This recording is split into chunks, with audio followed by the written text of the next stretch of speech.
that I really want you to know and understand. First of all, what is a quadratic? Well, a quadratic is in the form of x squared plus 3x plus 7, something like that. Y equals x squared plus 3x plus 7.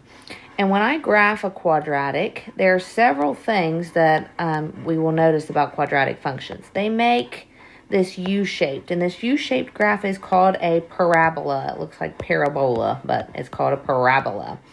So the parabola is just a word that describes the U-shaped graph of a quadratic. Another thing that you will notice is that the number in front of the x squared term will determine whether the graph is a happy face parabola or a frowny face parabola. And the way that I remember this is if A is positive, it makes a happy face because positive people are happy. They're always smiling. Negative people are Debbie Downers and they bring everybody around them down. So negative people are always frowning. So if I have a negative x squared plus 6x plus 2, I automatically know that it's going to be a frowny face graph. I don't know exactly where it's going to cross, but there is something else that I know immediately by looking at the equation. The value of C tells me where my line is going to cross the y-axis. So C is my y-intercept. A tells me if my graph opens upward or downward. And then there's this special line called the Axis of Symmetry that cuts my parabola into two equal pieces. And the axis of symmetry can be found by using the equation negative b divided by 2a. So whatever this value of b is, I negate it. I do the opposite. If it's a negative, then I put in a positive. If it's a positive, then I put in a negative. So I do negative b divided by 2 times whatever my value of a is. And that gives me the x-coordinate of my axis of symmetry. So it tells me whatever that value is. So we're going to look at an example real quick.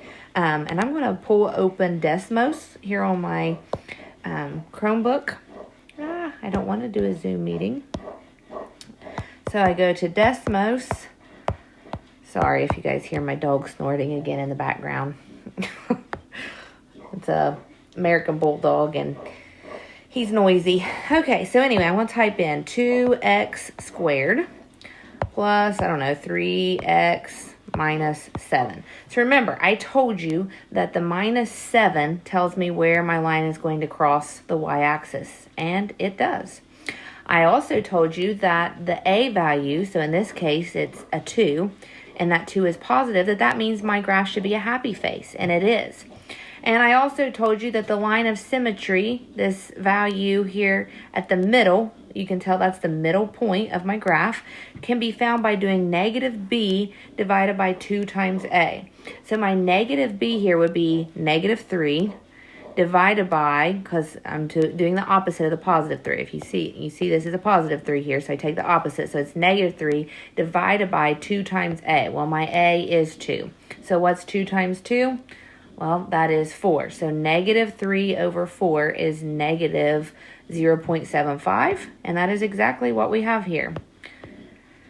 And we can play around with this. We could try some different numbers. Let's look at a negative 2x squared so that you guys could see I didn't lie to you. Plus, 5x minus, no, let's do a positive 3 since we did minus on the last one.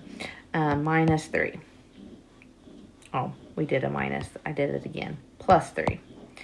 So my y-intercept is here at positive 3.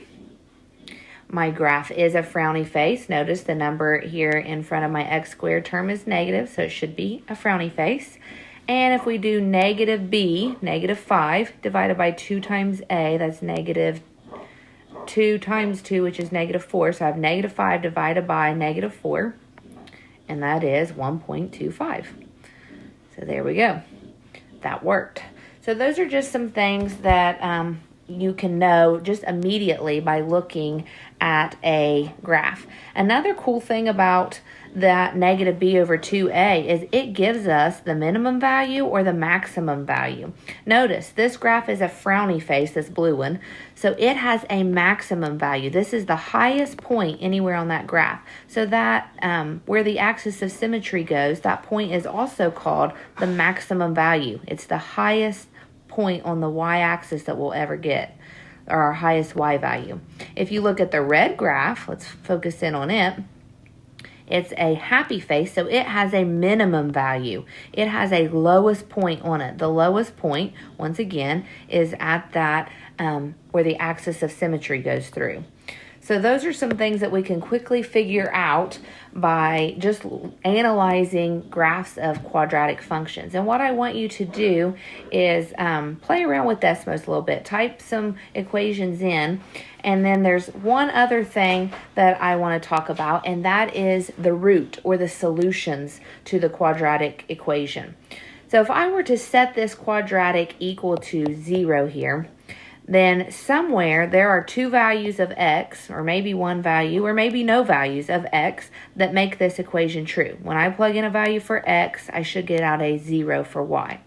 So if you think about what that looks like graphically, that is these points right here. Where is my parabola crossing my y-axis? So we're going to go type this into Desmos and just look for where does that parabola cross the y-axis. So I've got negative x squared plus 6x plus 2. Negative x squared